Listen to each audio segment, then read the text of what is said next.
Hello! From Wonder Media Network, I'm Jenny Kaplan, and this is Womanica. For the past 6 years, we've been telling the stories of women you may or may not know about, but definitely should. This month, we're bringing back our favorite Womanica episodes from across the back catalog. These are women across centuries and around the world who made their mark. With that, here's one of our favorite episodes.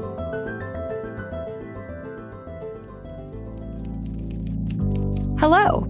From Wonder Media Network, I'm Jenny Kaplan, and this is Womanica. This Pride Month, we're talking about wordsmiths, women who used language to create community, give a voice to change, and inspire future generations to do the same. There was once a club in Tokyo called Gin Paris. Until the late 80s, it was the only one of its kind. At Gin Paris, singers and songwriters would step onto the stage and serenade the audience with French-style chansons. It was where today's Womanican found her voice and met other queer performers who would become part of her community. Let's talk about Togawa Masako. Masako was born in 1931 in Tokyo, Japan. Her father and older brother died when she was only a child, leaving her alone with her mother. Coming from a small family of two, Masako made the decision to leave high school and work as an English typist for an import-export business. But when she wasn't in the office, she was spending time at Gin Paris. The cafe was a cultural hub for artistic people from all over Japan. Having known Masako for a while, the bandmaster invited her to participate in a group performance. Her alto voice, low and husky, enchanted the crowd.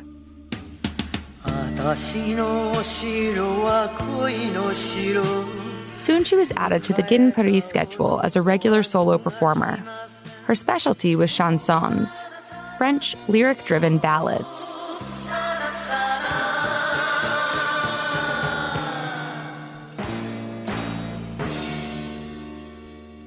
During this era, she began writing in her free time and in between performances at Gin Paris. She finished her first novel, The Master Key, in 1962.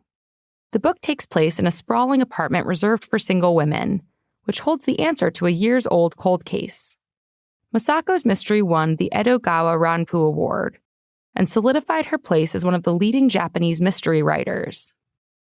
Though she'd been a mainstay at Gin Paris for years, it was here, as a mystery novelist, that she gained widespread fame. She continued expressing herself through the arts, writing crime novels, performing, and even acting in her own screenplay. Along the way, she picked up friends and admirers from all different walks of life. But after years of writing, Masako decided to turn her efforts back towards her first love, performing. She decided to create a new hub for the community she'd built. It was like Gin Paris, a place where people could serenade the audience with chansons. But this time, it would be welcoming to all. The new salon was called the Blue Room. It was a space for the queer community, a rarity in Japan. Inside, the walls were filled with kitschy decor and queer motifs. The Blue Room was Masako's canvas. When the salon opened, violence against sexual minorities was the norm. So Masako ensured that the Blue Room would truly be a safe space by hiring other queer people. It was distinct from other small businesses in the area, and it was known as a bar where people could be free, so much so that locals began calling it the Togawa Zoo. A few years after the bar's opening, Masako began holding Gin Paris Hour on Mondays. The event was open to the public, and singers from her first home, Gin Paris, would perform. Masako began putting out music of her own, and in 1976, she released 2 LPs, Lost Love and Immoral Story. Her songs are in the traditional French style, fit with accordion and belted declarations. In the late 1980s, the chanson genre exploded in Japan. New salons and chanson bars popped up all over Tokyo, and the Blue Room became internationally famous. Masako would be there night after night, and she was easy to spot. She wore her hair in multicolored afro styles and covered herself in gold and silver jewelry.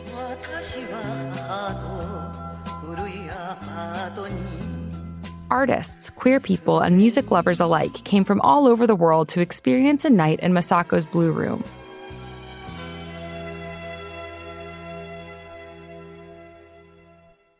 Outside of her professional life, Masako lived traditionally.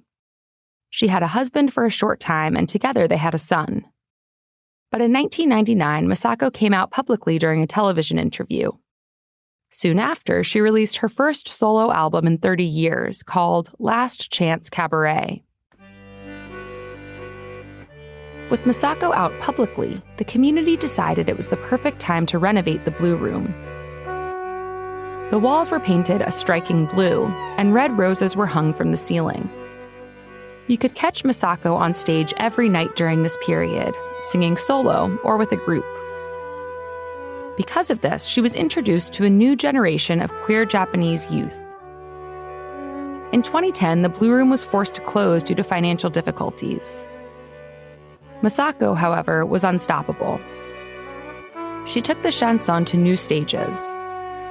In an effort to keep the spirit of the Blue Room alive, she hosted festivals and events under the bar's name.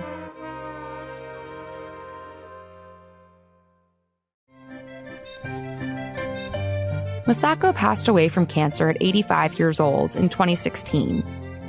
At her funeral, friends and family surrounded a photo of her with hundreds of bright red roses, a final homage to the Blue Room.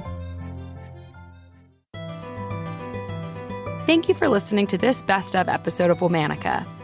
For more information, find us on Facebook and Instagram at Womanica Podcast. Special thanks to Liz Kaplan, my favorite sister and co-creator. Join us tomorrow for another one of our favorite episodes. Talk to you then.